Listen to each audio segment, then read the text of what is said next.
Good morning, children. Myself name P.S. Tiwari from LP Savani Vidya Bhavan. We will continue with the subject OC, Organization of Commerce. Let's start. Yes, children, today we are starting up with the new chapter, that is directing. In today's video, we'll try to cover introduction of directing, meaning and characteristic. Fine, let's get started. Yes, introduction about directing. Introduction. Management function includes planning, organizing, staffing and controlling. But the implementation of decision taken by the manager is done by direction only. If successful implementation is not done by the manager, the other managerial function is worthless. So the direction must by the manager, that means by the middle level of management, and middle level of management are getting guidance from the top level of management. That means direction is used in all three stages. Direction taken as per the planning and organizing are implemented by the direction. The function of direction is to get the assigned work from the employees. Without cooperation of the people, the achievement of the business objective is not at all possible. So the directing includes supervision, giving orders and instruction, the providing active leadership to the subordinates.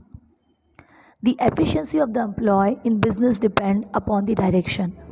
If the direction to the person is efficient, then an ordinarily employee will give the best result. While the directing person is inefficient, even the good employee will not give the expected result. Thus, the efficient direction is an essential part for the management. That is why it is considered as a function of management. The function of direction and the providing guidance to the business unit is like making a strategy for a new war. It includes tools, materials, and use of manpower. The points at which special efforts are to be concentrated, then the matter of complexity of economy and continuity of the business should be considered. Whereas it also includes the moral and formal responsibility of giving an order. Thus, this is the introduction of direction.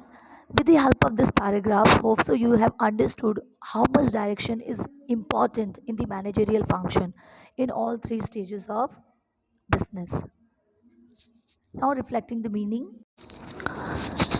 Meaning of direction. In general terms, direction means to guide the workers, make them aware of the work, supervise them, and to maintain their enthusiasm for the work.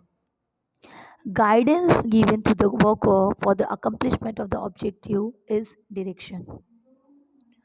According to the Owens and O'Donnell, direction is the executive function of guiding and observing subordinates.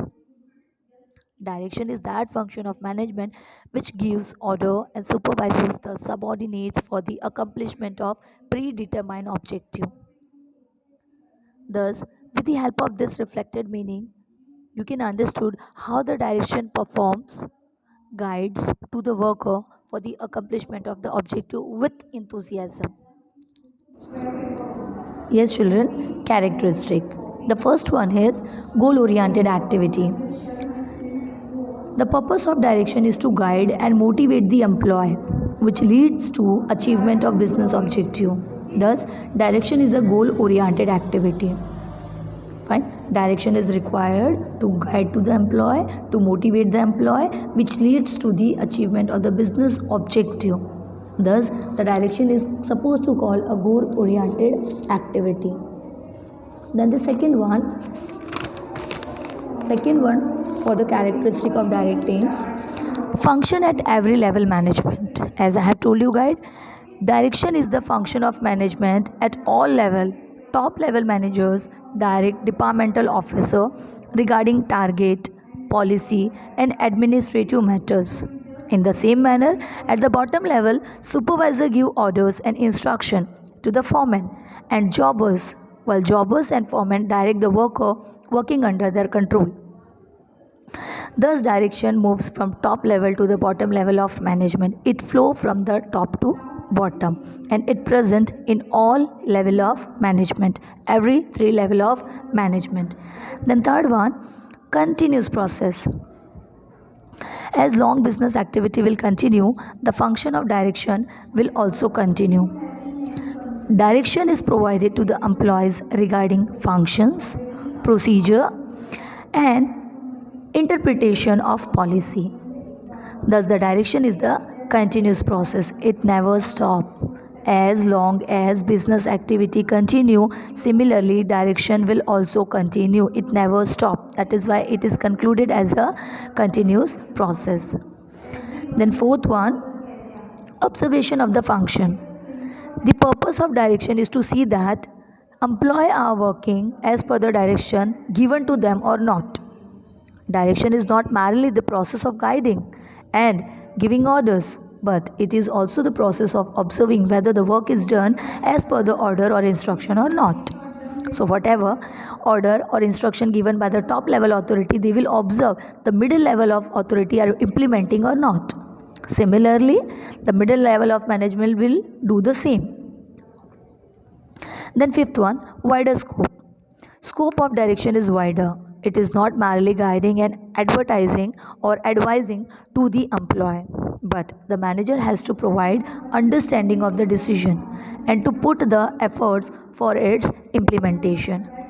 This is the wider scope. It present everywhere. So here the only work is to guiding them is not enough. Advising them is not enough. In fact, we have to understand, the manager has to understand the decision making policy and the efforts are implementing by their subordinates or not. That is also observed by them in the direction process. Then sixth one, communication. Effective communication is the precondition to give orders and guidance to the employees in direction.